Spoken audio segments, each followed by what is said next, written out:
Hey everybody, Ken Malott here with Malott Financial Advisors. With the news recently of Social Security trust funds running out, I've gotten a few questions from clients understandably concerned about losing their benefits or at least having a cut to their benefits. So I wanted to address a couple things to clarify some misconceptions and hopefully maybe ease some questions that you might have as well. To understand the issue, we have to understand there are two sources of funding for Social Security. There are the payroll taxes, and then there are the trust funds.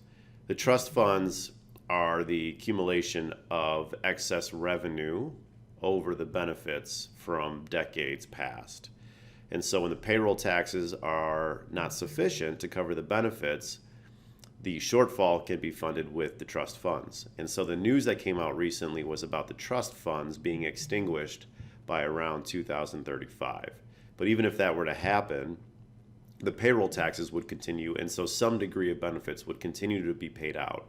And the estimate at this point is that about 83% of the scheduled benefits would be paid out. So it's not a complete elimination. And even if Congress fails to act, there will still be about 83% of your benefit being paid.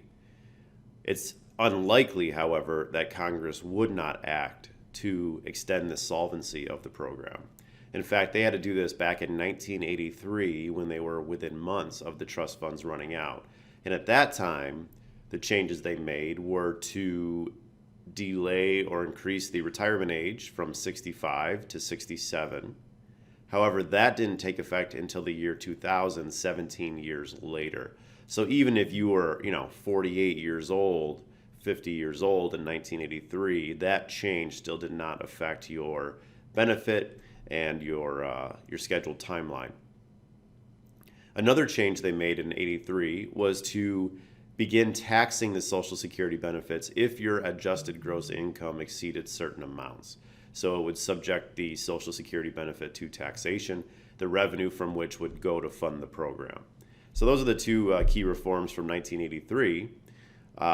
So those are obviously options, which is they can increase the retirement age from 67 to something else. They can increase taxes, they can increase payroll taxes, they can increase the income limits. There are some levers that Congress can pull and likely will pull to extend the solvency of the program so that benefits are not cut.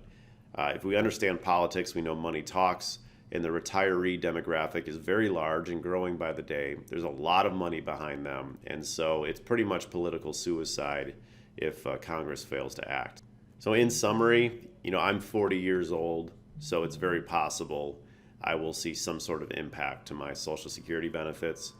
But if you're in your mid-50s, let's say, or already collecting benefits, it's highly unlikely you will see any impact. Hopefully that eases some concern for some of you. And obviously, if you're around my age or younger, do not rely on Social Security as part of your financial projections.